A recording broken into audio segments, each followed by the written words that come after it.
Hola, ¿cómo están, gentes? El día de hoy vamos a seguir con las entrevistas a los precandidatos a diputados y alcaldes por el partido Nuevas Ideas.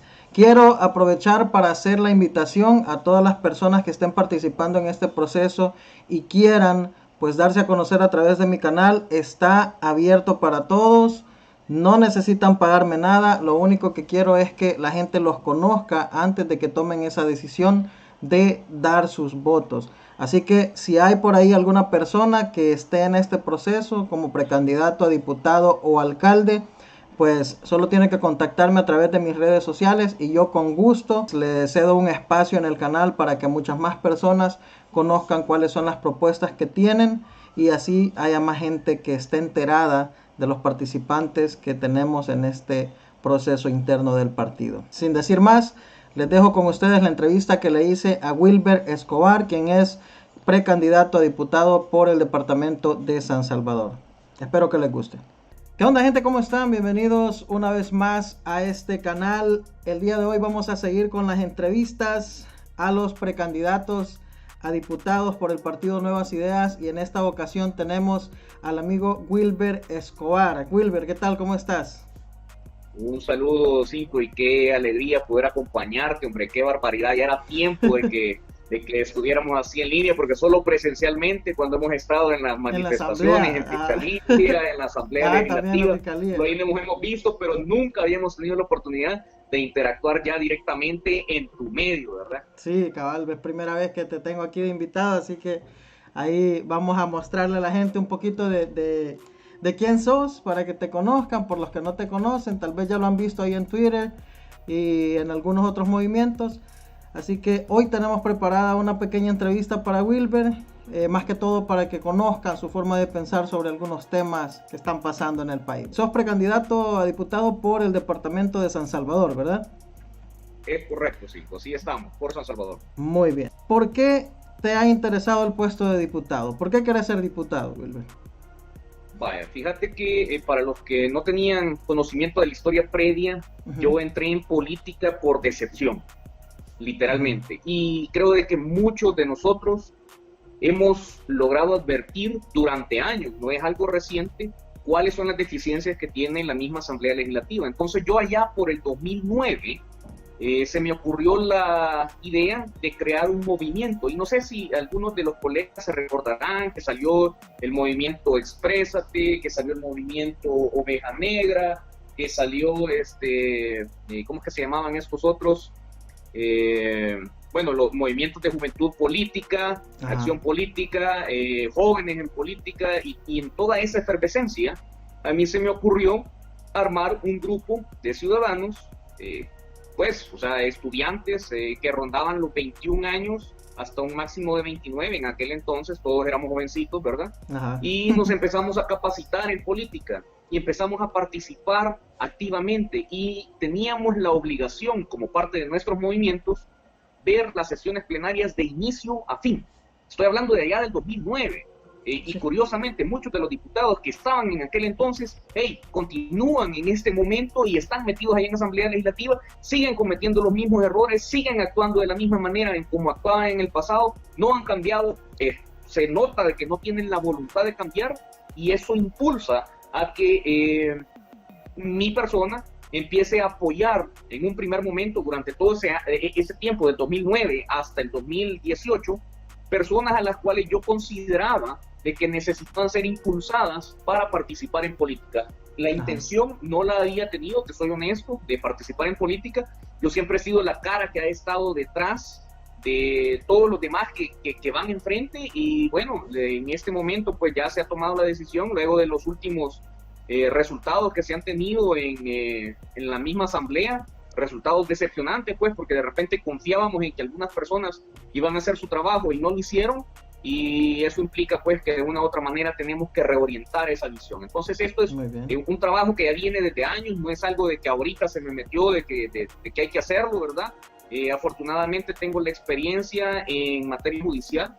Trabajé alrededor de 8 años en la Corte Suprema de Justicia, en los juzgados de paz, en Ciudad Delgado específicamente, donde realmente tenés que saber cuál es la realidad de la población, sabés que no es posible pasarte de una esquina a otra, sabés que la señora de las tortillas, la tienen extorsionada, ¿sabes? Un montón de cosas y es parte de la realidad que se me ha permitido conocer. Posteriormente pasé al ámbito de educación, en donde empecé a desarrollar proyectos de prevención de drogas y violencias con el Ministerio de Educación. Y curiosamente, cuando se empezaron a dar los resultados, en los cuales vamos a conocer cuál era la situación en aquel entonces de los centros escolares, vino una directriz del gobierno del FMLN en el cual se dijo, este es un intento de desestabilizar el gobierno, ignorando que adentro de los centros escolares se estaba dando redes de prostitución, redes de tráfico de droga, controles territoriales, los maestros no tenían autoridad y obviamente eso se miraba reflejado en las PAES. Entonces, este es un proceso que de una u otra manera yo le doy gracias pues a Dios y a las personas que han confiado en que yo he podido desarrollarme en estas áreas y que me ha permitido pues tener acceso a esa realidad que no todos los diputados de la República lo tienen. O sea, ellos viven en su burbuja muy aparte y no conocen qué se siente caminar en el centro de San Salvador, que te asalten en el Sagrado Corazón, subirte a una 42, andar en una 101, en una 30B, en una 43. O sea, ellos no tienen esa experiencia. Desconocen la realidad totalmente. Es correcto. Muy bien. Bueno, ya que mencionas toda esta temática, ¿cuáles son las principales necesidades que has visto en el departamento de San Salvador? Mira, yo creo de que hay que valorar primero la cantidad de personas que residen dentro de San Salvador, pero también tenemos que tomar en cuenta de que muchas de las personas que están dentro del departamento no son de San Salvador, son de otros municipios, son de municipios en los que ya no pueden hacer sus ventas y de repente van al centro de San Salvador y ponen sus ventas porque saben de que ahí van a tener el ingreso. Entonces, ¿cuál es la importancia de esto que te estoy mencionando? O sea, estás hablando de que alrededor del 70% del sector comercio es comercio de los microempresarios, que curiosamente se les denomina sector informal, pero ellos no son sector informal, ellos son microempresarios.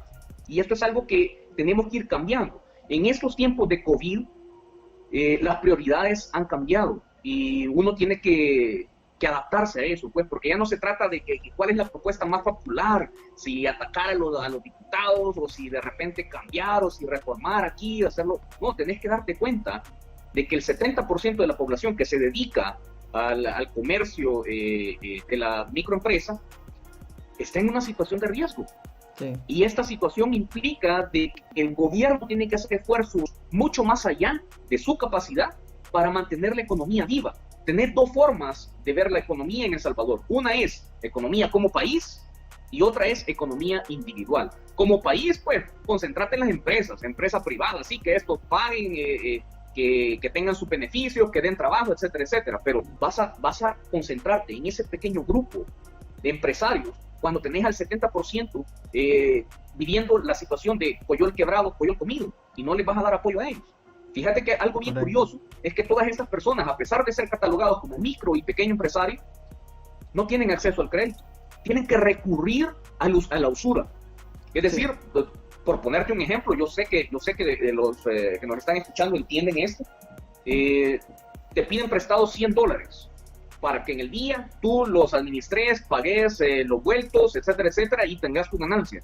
Pero al regresar al final del día, entre las 8 a las 10 de la noche, regresa la persona de la usura y te dice, vaya, dame los $100 que te di ahora en la mañana y dame $20 más. Estás hablando de un 20%. Entonces, eso no permite de que la gente se desarrolle. Y mientras el esquema siga tal como está, esa gente nunca va a tener un beneficio que le permita salir adelante. Entonces, el aspecto económico es importante, porque nos guste o no nos guste, como dice el señor Asilado, San Salvador es un centro poblacional. Entonces tenemos que ponerle ojo a eso. Tenemos que ponerle ojo también a la materia de agricultura y ganadería, la seguridad alimentaria en tiempos de COVID, lo que viene después. Tenemos que ir anticipando. Y tal vez estos no sean los temas más populares, porque a la gente lo que quiere escuchar es que sí, que vamos a quitar el fuego. Como eso lo vamos a hacer, pero tenemos que centrar las propuestas y tenemos que saber exactamente cuál es la necesidad del pueblo salvadoreño en ese entonces. No te puedo decir seguridad, porque la seguridad, gracias al trabajo que ha estado haciendo el presidente Bukele por medio del ministro Rogelio Rivas, se ha logrado controlar a niveles como nunca antes se habían controlado. Entonces, que yo te venga a decir, sí, mira, voy a apoyar la seguridad, o sea, no, tenés que centrarte en lo que realmente es, y esa es la importancia de San Salvador. Por ser un centro poblacional, puede ser la guía para que este tipo de esquemas se empiece a replicar en otros. Para eso necesitas tener leyes que sean inclusivas, que los requisitos que les están pidiendo a la mediana empresa, a la gran empresa, no sean los mismos que se la vas a pedir al microempresario, porque de esta manera tú los estás obligando a que vayan con el usuario, que nunca salgan del ciclo de pobreza. Entonces, esto es lo que se debe de ir cambiando y son cosas que tenemos que irlas visualizando, experimentando y sobre todo tener ideas novedosas de cómo hacer para solventar todas estas cosas. ¿Qué pensás sobre el número actual de diputados que tenemos? Fíjate de que afortunadamente desde aproximadamente el año 2000, final del 2014-2015, se tuvo la oportunidad de participar casi que como fundador del movimiento Democracia Limpia. Este era un movimiento que promovía la Comisión Internacional contra la Corrupción y la Impunidad, y uno de esos miembros era el doctor Félix Ulloa, nuestro actual vicepresidente. Dentro de las propuestas que había hecho el vicepresidente Ulloa estaba la reducción de diputados a una cantidad inferior, si no me equivoco, era 65 diputados. Y la razón por la cual él lo hacía era precisamente porque se basaban en una resolución de sala constitucional, ahora que está de moda todo lo de la sala constitucional, en la cual decían de que alrededor de 20 diputados de la plancha nacional eran inconstitucionales y tenían que ser removidos. Ahora, el problema es que aunque la propuesta existe, tenés que analizar ciertos puntos. Una es la circunscripción territorial.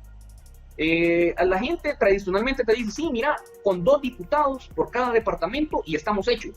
Y yo te puedo decir, tienen razón, pero aquí es a donde va el componente técnico y el componente jurídico que tienes que agregar. No es la misma población en San Salvador que en Aguachapán. Sí, no correcto. Es lo mismo en La Unión que San Miguel.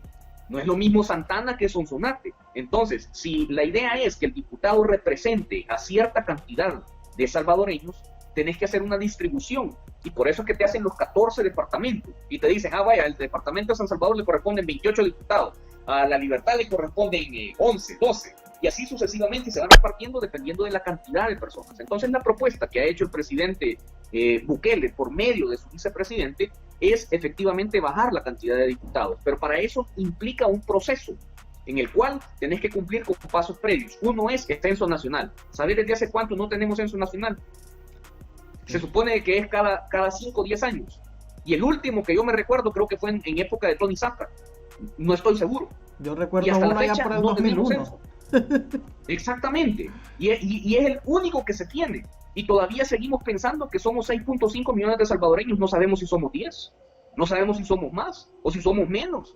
Entonces es importante seguir este proceso. Media vez tengamos la circunscripción territorial definida, podemos entrar a conocer cuánto va a ser el número adecuado. Como te repito, yo estaría feliz con 2 por cada departamento, pero lastimosamente esos aspectos técnicos y constitucionales, que no muchos los dominan, tenés que tomarlos en consideración para determinar la cantidad. Lo cierto es que la apuesta que deberíamos de estar haciendo es efectivamente reducir la cantidad de diputados, pero agregando otros componentes que han sido ignorados por la Asamblea Legislativa, y es el componente de los salvadoreños en el exterior. Porque tú podés vivir en territorio nacional, podés vivir en el exterior, pero no dejas de ser salvadoreño. Y si conoces la ley, si al menos alguna vez han leído la Constitución, se dan cuenta que te dice que todas las personas son iguales ante la ley. Entonces no importa si tú vivís en Australia, si vivís en Indonesia, en Rusia, en Estados Unidos, en Canadá, tenés iguales derechos de votar, pero también de participar. Y la razón por la que no ha prosperado todo esto es precisamente porque la partidocracia ve, ¿por qué le voy a dar un diputado a esto si me van a quitar uno de los que yo todavía voy a ir a rascar con los residuos? Entonces, ese es el miedo y ese es uno de los compromisos que todo el gobierno de El Salvador ha asumido, de promover que se le dé cumplimiento a la sentencia. Ahí sí, las sentencias no son para todos, porque les desfavorece a la partidocracia, pero cuando les favorece a ellos, entonces ahí sí hay que darles cumplimiento. Entonces hay que dejar la hipocresía. Exactamente, hay que dejar la hipocresía legislativa y verdaderamente cambiar ese cambio a favor de los derechos de todos los salvadoreños. Perfecto. Veamos. La Constitución de la República. Hay muchas personas que han hablado sobre vacíos que tiene la Constitución. ¿Vos qué pensás ¿Cómo está la Constitución? ¿Sirve, no sirve? Mira, partamos desde el hecho de que no vamos a juzgar el pasado, porque el pasado ya se dio, no lo podemos cambiar. Y la Constitución fue necesaria hacerla en las condiciones del 83, 75, 83, y de ahí con los acuerdos de paz ya como por los años 90. Y las situaciones históricas que se vivían son completamente diferentes a las que se viven en este momento. Recordemos de que en aquella época, estábamos hablando de una época en la que los golpes militares estaban a la orden del día. Y realmente tenemos que ver de que han pasado cuántos, son casi que 40 años. Sí. O sea, ya una generación completa. Exactamente, es una generación que fue impulsada por una constitución hecha por militares cuando todavía teníamos el asunto de la Guerra Fría, cuando todavía ser azulito era bueno y ser rojo era malo.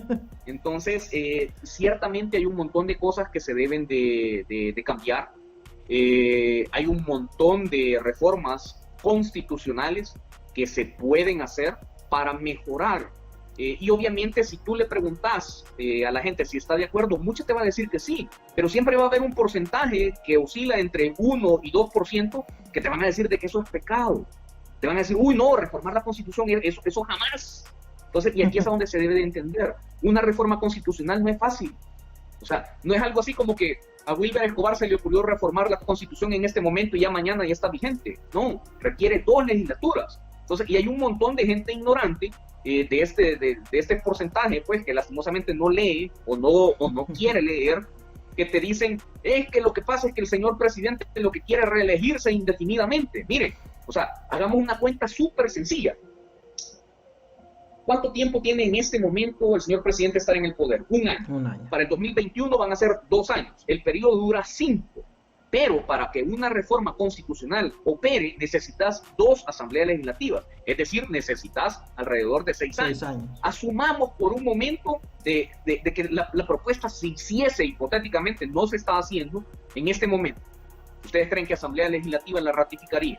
No, me van a decir, no, porque ahorita la partidocracia la domina, y tienen total razón. Entonces tendrían que esperar hasta el 2021, con 2 años de gobierno del presidente Bukele. Y la primera asamblea va a durar 3 años. Mira, 5. Estás hablando de 5 años.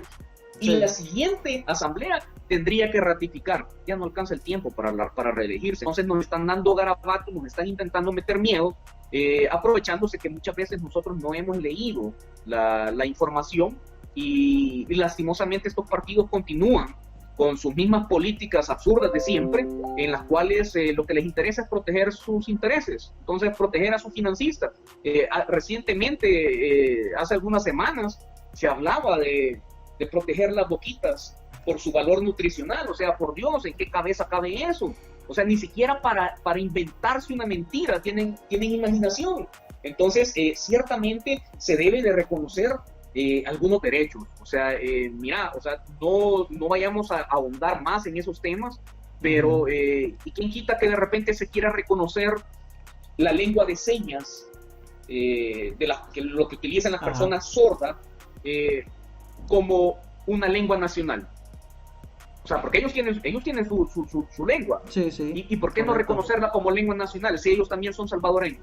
¿O por qué no reconocer, por ponerte un ejemplo también, las lenguas nativas, las lenguas autóctonas de El Salvador como lengua nacional? Eso no significa de que todos van a hablar lengua de señas, que todos van a utilizar el lengua de señas o que todos van a hablar náhuatl. Pero lo que significa es que hay un reconocimiento constitucional de que esa es una lengua en el país, y para eso necesitas una reforma constitucional. Entonces, no es pecado la reforma constitucional. Querer reconocer, por si acaso alguien tiene alguna propuesta de eso, si querer reconocer que los animales sean reconocidos como seres vivos y no como objetos, así como están en este momento las leyes, tenés que ir a una reforma constitucional.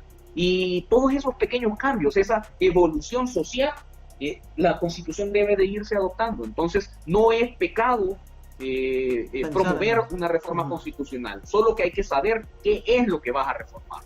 ¿Cuál es tu profesión actual? Ya más o menos lo mencionaste, pero... Correcto, yo soy licenciado en Ciencias Jurídicas, actualmente pues me desarrollo como asesor o como analista político Recuérdense que por motivos de la cuarentena muchas veces nos hemos tenido que mover de un lado para otro y bueno, ahora todo se hace en línea, ¿verdad? En los tiempos complicados, así como lo que son ahorita, también me dedico a colaborar en mi casa, allá con mis padres, en cuanto al cultivo de vegetales, hortalizas. También tenemos algunas, desarrollamos la piscicultura, que es cuando tú desarrollas los peces, ¿verdad? Para reproducirlos y poder tener alimento. De igual manera también tenemos apicultura, o sea que también tenemos miel. Nosotros tenemos prácticamente un local en Ataco que tiene prácticamente ventas de artesanías y cosas de emprendedurismo. Entonces nosotros promovemos eso y lastimosamente pues la situación de COVID ha impedido de que el comercio, el turismo continúe. Lastimosamente todos estamos sufriendo esto. Sin embargo, también de forma, así como hoy está de moda, ad honorem, también damos consultas jurídicas a las personas que nos solicitan. Entonces, por ejemplo, tú ves casos de violencia intrafamiliar o casos de dudas en materia criminal o de repente procesos legales que se deben de seguir, pues con muchísimo gusto pues nosotros damos ese tipo de asesorías. Y básicamente pues como se los mencioné desde el inicio, desde 2009, en el cual yo he estado involucrado en cuestiones políticas, debo de aceptar de que Nuevas Ideas es mi primer partido político en el cual yo milito. No he militado en ningún otro partido político y bueno, o sea, la verdad es que lo que más me gustó fue el concepto de la horizontalidad y el cambio de visión que se le estaba dando. Y yo creo que tú ya estabas informado, Cinco, pero para muchos otros que tal vez no lo sabían, yo también tuve la oportunidad, aparte de la Corte Suprema de Justicia, de conocer cómo son las cosas en Asamblea Legislativa.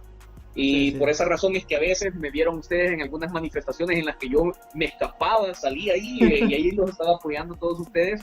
Pero era precisamente por eso, porque uno se da cuenta adentro de Asamblea Legislativa cómo se arman los chanchullos y es indignante que este tipo de traiciones se continúen dando y que con mucha probabilidad la partidocracia quiera seguir manteniendo. Entonces, el momento de cambiar todo esto no solamente es un cambio de persona, sino es un cambio que va relacionado con capacitar a la demás gente. Por esa razón es que me permito mencionarles que no solamente en Soyapango, también en algunas áreas de San Salvador, tenemos pendiente La Libertad, Sonsonate, Nahuizalco, Santa Ana, en donde sin cobrar absolutamente nada nosotros hemos estado dando capacitaciones políticas a los ciudadanos que lo han estado requiriendo. Tenemos todavía pendiente la posibilidad de desarrollar una pequeña escuela política, siempre objetiva, ¿verdad? Centrada, para hacerla en línea. Así es que estamos con ese proyecto que espero yo que de aquí a un ratito nos pueda salir. Eso me parece muy bien, ya que le puede ayudar a mucha juventud que pueda querer meterse a conocer más de los temas políticos del país. Bien, ¿cuál ha sido tu mayor logro hasta ahora? Mira, a nivel personal es haber podido ver por primera vez a mi hija. O sea, mi hija ahorita tiene un año 4 meses y créeme que la primera vez que la vi, yo creo que los que han sido padres, se les derrite el corazón.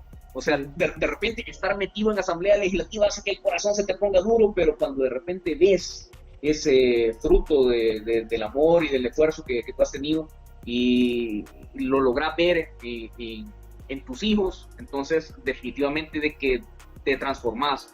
Y yo no me imaginaba, honestamente, lo que se sentía, porque los papás siempre te dicen, cuando seas grande y tengas tus propios hijos, lo vas a saber. Entonces, pero uno lo ve lejano, pero ya cuando realmente tenés la oportunidad de cargar a tus bebés en brazos, de jugar, jugar escondelero con ellos y que se ríen y todo, aunque parezca para muchos, ¿verdad?, insignificante, yo creo que para mí es de los logros más grandes. O sea, el hecho de haber sido ya papá, haber celebrado pues, el primer año como padre, entonces para mí ese es un logro grandísimo y bueno, y tener ahí a la familia junta.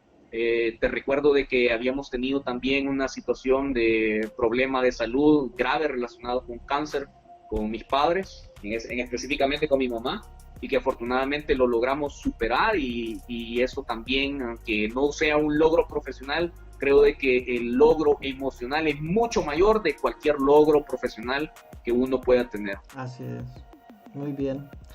No, yo te comprendo totalmente. Yo recuerdo, todavía tengo grabada en mi mente el día cuando vi a mi hija por primera vez, así que te comprendo también por ese lado. ¿Qué es Nuevas Ideas para vos?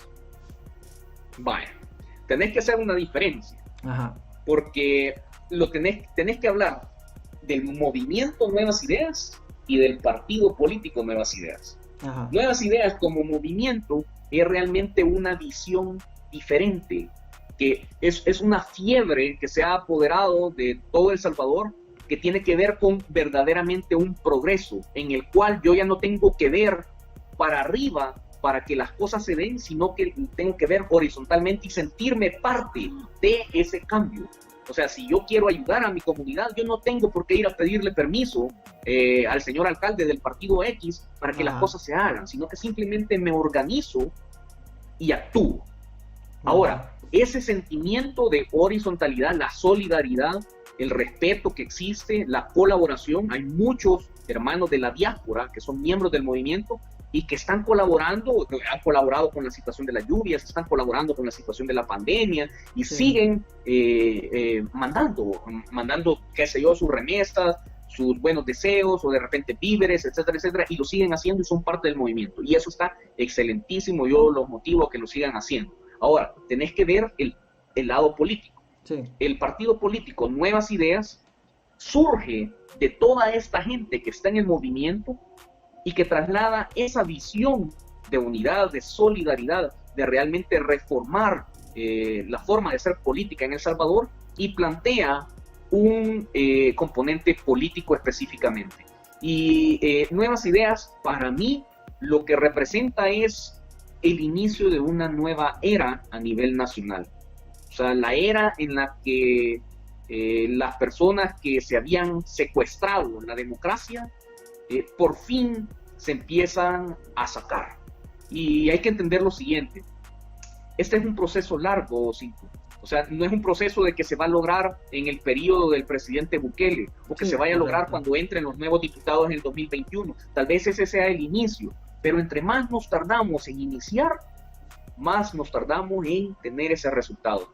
Entonces, el llamado es a que seamos parte de ese cambio. Y si de repente, porque yo estoy seguro de que tu programa no solamente lo ve gente de Nuevas Ideas, hay gente que lo ve de otro lado, es importante de que toda esta gente entienda de que no podemos esperar cambios si seguimos haciendo lo mismo de siempre. Entonces, si se siguen postulando los mismos candidatos, si se siguen postulando los mismos, ¿cómo es? Dipusaurios. Si se siguen postulando los mismos dipusaurios porque nadie más quiere participar, no podés esperar cambio. ¿Cuántos años han tenido ahí? Han tenido más de 30 años algunos. Sí, entonces, sí. Y siguen diciendo, ahora sí vamos a cambiar. No, pues el cambio tenemos que ser nosotros involucrándonos activamente en política y hoy, por primera vez en la historia, un partido democrático como Nuevas Ideas está abriendo los padrones y está permitiendo que la población se postule. Ya no es aquello de que de dedo, ¿verdad? Imagínate yo la posibilidad que tuviese si mi apellido es Escobar. O sea, es como que digas López, pues, o sea, Martínez. O sea, yo no tengo un apellido raro, un apellido que suene a francés, o no tengo eso. Correcto. Entonces, pero sí existe la voluntad. Entonces, esas aperturas marcan un cambio abismal de la forma obsoleta de hacer política con la forma que el pueblo salvadoreño está demandando. Muy bien. Veamos. Mencionanos 3 defectos que vos veas en tu persona. Fíjate de que cuando se trata de defectos es bien, pero bien complicado, porque uno se conoce, sí. Y en el fondo uno como que ya sabe por qué lado van. Yo creo de que uno de los defectos que tengo es que me gustan los resultados y que lastimosamente muchas personas no trabajan al mismo ritmo que yo trabajo y eso hace que yo presione demasiado. Ajá. Entonces, algunos van a decir, no hombre, pero es que usted quiere las cosas ya. pero no toma en cuenta todo eso, y la verdad es que sí es un defecto porque tienen razón. O sea, cuando estaba en Asamblea Legislativa, por así decírtelo, yo no sé si yo he sido el desubicado con el sentido de urgencia, o si ellos han sido demasiado lentos como para entender que las cosas se necesitan ahora y no ayer. Entonces, yo creo de que eso en el fondo sí es un defecto porque no me pongo a pensar en lo que el otro tiene que hacer para cumplir con el requisito. O sea, yo hago mi cálculo, ¿no? Si yo estuviese haciendo eso, yo lo saco en 2 días. Ajá. Pero tal vez esta persona necesita más. Entonces, a veces pierdo esa noción y bueno, ¿verdad? Espero yo controlarme. Otra cosa que también yo considero un defecto, y créeme que trato en la medida de lo posible de tratar de contenerme, es que cuando yo no le tengo respeto a alguien, simplemente no se lo vuelvo a dar. Entonces, cuesta un montón que yo le pierda el respeto a alguien, cuesta un montón. De hecho, a mí rara vez me vas a ver insultando o ofendiendo, utilizando palabras soeces, no, pero simplemente si yo siento de que alguien no merece la confianza, por muy forzado que me puedan tener, yo no voy a expresar un rostro que no corresponde a la situación. Y esto lo digo específicamente porque en el pasado yo había tenido cierto grado de respeto con algunos diputados, que me voy a reservar nombre, pero cuando yo me fui dando cuenta de cómo actuaban, simplemente les perdí el respeto y para mí son un X. Y no creo, claro que deberían de tener la oportunidad, pero al menos por eso es que es mi defecto. No creo yo que cambien y yo no me lo creo, así, literalmente, no me lo creo. Otro defecto es que quizás soy, cuando los temas son muy, muy específicos, sí me pudiese considerar una persona un poco emocional. Entonces hay veces que la realidad la tenés enfrente, estás viendo el sufrimiento, querés hacer las cosas y de repente los otros te están planteando trabas, justas o no justas, y eso hace que a veces yo me descomponga y que a veces parezca como que estoy regañando o como que estoy peleando por alguna cuestión. Ajá. Entonces sí me reconozco que me tengo que controlar más porque yo a veces he caído en cuenta de que ellos sí tienen razón, pero eso no hace de que yo deje esa sensibilidad que me influya en tener una reacción, ¿verdad? Entonces creo yo que esos serían los 3 defectos que te pudiese encontrar. No te cuento los demás porque si te traigo a mi esposa ya te cuenta todos los demás y mucho más fácil. Muy bien. Y esta creo que es la más importante de todas. ¿Por qué crees que los afiliados en el partido Nuevas Ideas deberían elegirte como candidato a diputado? Yo creo que estamos en un momento histórico en el cual toda la población tiene que entender cuál es su responsabilidad. O sea, vas a tener multiplicidad de opciones para votar por... no estoy aludiendo a nadie, ¿verdad? Ojo, que para que no se vaya a interpretar. Vas a poder votar por la bonita del grupo. Vas a poder votar por el popular del grupo, por el deportista, por el que habla más fuerte, por el que dice malas palabras, por el que vos querás. Y es tu decisión. Pero tenés que también tener la visión de país. ¿Qué tipo de país es el que querés tú? ¿Querés una persona que de repente sea un comentarista de fútbol? ¿Querés un futbolista? ¿Querés una supermodelo haciendo leyes? ¿Querés un dentista haciendo leyes? O sea, ¿qué tipo de diputado es el que merece tu país? ¿Por qué razón es que no hemos prosperado? Porque las personas correctas no han llegado. Entonces, y con esto no me estoy tirando flores a mí mismo, ¿verdad? O sea, sino que lo que estoy diciendo es que es una responsabilidad de todo salvadoreño tener la vista puesta en el futuro, pensar cómo salir del subdesarrollo y elegir sabiamente. Entonces, yo te soy bien honesto, yo no soy la persona más preparada de todo El Salvador, no lo soy. Hay personas que son muchísimo mejores que yo, pero existe una diferencia. La diferencia es que esas personas, por más que yo intenté que participaran, dijeron que no. Y yo, con todas mis limitantes, en este caso, estoy poniendo lo mejor de mi voluntad, lo mejor de mis conocimientos, no por un beneficio propio, sino por un beneficio de país, Y aunque te suene contradictorio, si hay otros candidatos en Nuevas Ideas que vale la pena, van a contar con mi apoyo. Entonces, y voy a promoverlos incluso a ellos, porque lo que debemos de cambiar es esa visión. Entonces, si el afiliado de Nuevas Ideas considera de que mi visión es una visión que ellos comparten, pues la invitación está hecha, ¿verdad? Para que puedan apoyarme con un like, con un retweet, con un favorito, con un comentario, con lo que sea. Entonces, y obviamente cuando el momento oportuno llegue, pues poder contar con el apoyo ya un poco más directo de parte de ellos. Muy bien, me parece. Bueno, pues esas son las preguntas que yo tenía. La verdad es que pues es un ejercicio muy, muy bueno para que la gente te conozca. Y quiero mencionar, que no lo mencioné al principio, nada de esto es arreglado. Quise hacer esta entrevista de la forma más espontánea posible para que lo conozcan a él como es naturalmente, ¿verdad?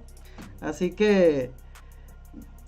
una preguntita rápida. ¿Dónde pudieran encontrar él? Porque a tiempo que yo suba esto, pues ya se va a poder hacer campaña. ¿Dónde pueden encontrar tus propuestas los afiliados al partido?